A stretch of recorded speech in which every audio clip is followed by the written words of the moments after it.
flight. He is one of the titans of the sky. Albert here is a marabou stork. Check it out though, how he catches the pieces of meat that we're throwing into the air quite easily. He is pretty agile.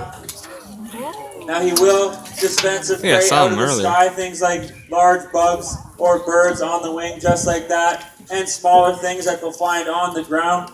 But the preferred food for a marabou stork are things that are already dead. These are very large scavenging birds. So if you take a look at Albert's head, you'll notice that there aren't very many feathers up on top of his head. That's pretty typical for the avian scavenger. It stops anything gross from accumulating. You can imagine if they're sticking their head into a carcass and they have all sorts of feathers up there, it would be a lot harder to clean. Now, these birds do have a pretty interesting appearance. You see, he's kind of got that hunched over posture with those Gengar.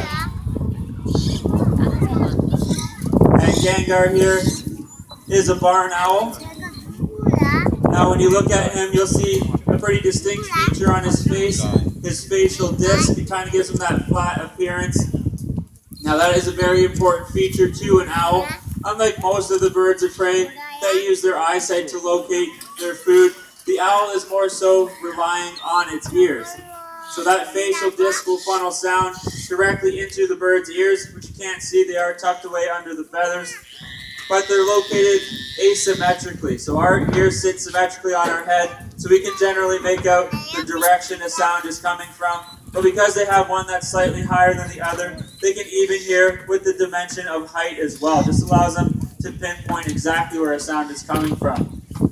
Now, the barn owl in particular is said to have the best ears in the animal kingdom, capable of hearing a mouse rustling in a field from up to 1/4 of a mile away. Now, when they get close enough to their prey, they can even hear that prey's heartbeat. But we are going to find a bird. Is this shouted out? Eagle. It's a bald eagle. You're exactly right. Now, it's pretty obvious because Tacoma here has a white head and a white tail. Although when she was a youngster, she was completely brown. She looked pretty similar to a golden eagle, which is the other eagle species that you can find in North America. But of the two eagle species, this is the one you're more likely to encounter in the wild because you can find it pretty much anywhere you find really good fishing. Now, it tends to be on the eastern and western coast, but along the Great Lake regions as well. Now, check this out. We're going to place a lure on the back to simulate a hunting scenario. Here comes Tacoma, snatching it right off the surface. Let's welcome her to the field. Now, that is typically how they would catch their prey. They would grab it and fly it right off the surface of the water. They don't dive into the water typically like an osprey might. Now, they can capture and carry away a fish that weighs as much as themselves. But if they happen to catch one that's a little bit larger, they won't let it go. They're very determined. They'll simply hold that fish under the water, use their broad wings as oars, paddle themselves to shore, and they'll be able to eat that fish right up there on the land. So we'll bring her around, get a good appreciation of this bird's size. Now, she is a female, so she's a little bit larger than the male would be of her species. Now, there are a few reasons that this tends to be the case in the raptor world, females being larger. Now, one theory is that it does help the females incubate the eggs a little more efficiently since she has a little more surface area to work with. Also could help with dividing up prey. The female can go after larger, more powerful prey, and the male perhaps go after smaller and more agile prey. Now, these birds have pretty incredible vision, but they actually hold the record for building the largest nests. Now, have you there being pointed to? You want to come down? Sure, yeah, come on down in the purple as well. We'll get a few of you in the pink at the top there. I think your shirt says arrow. Yep. Yep, come on down. Have you up there with the orange sleeves? You with the Echo shirt, you with the yellow shirt there. And you two can come on down as well.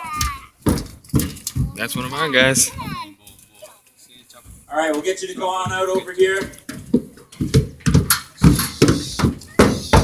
So line up right over here, just by this perch. Ooh.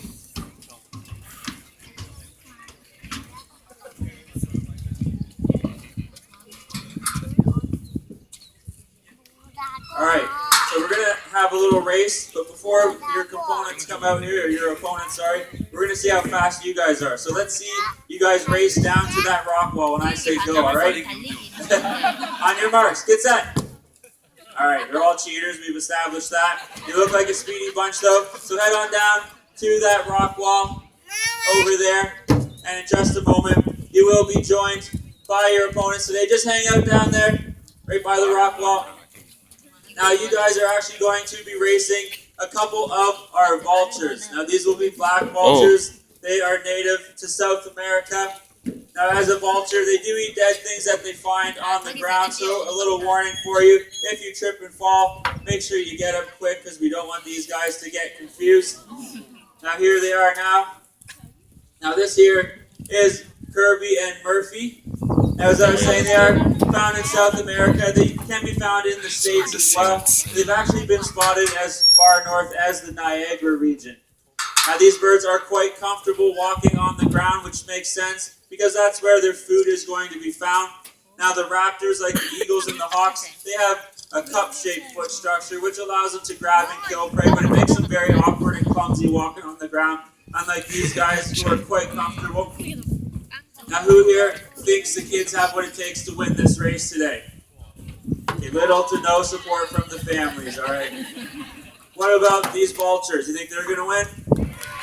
A lot more support for these random birds you've never even seen before. Alright, so, before we get started, interesting facts. The term for a group of vultures is called a kettle. I don't know exactly, but I believe the term for a group of children is called a migraine. Well, let's get this race started. On your marks, get set, go!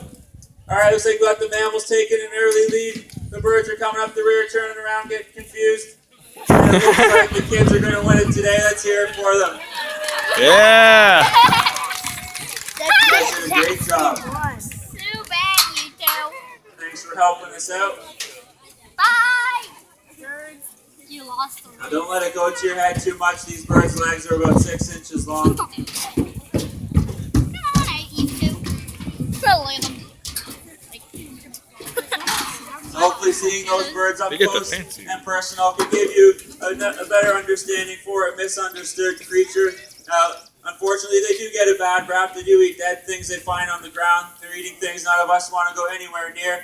But remember, in doing so, they do perform a very vital service for the environment, ridding the environment of all sorts of harmful bacteria. And we've been joined here by a falcon. This here is Lester.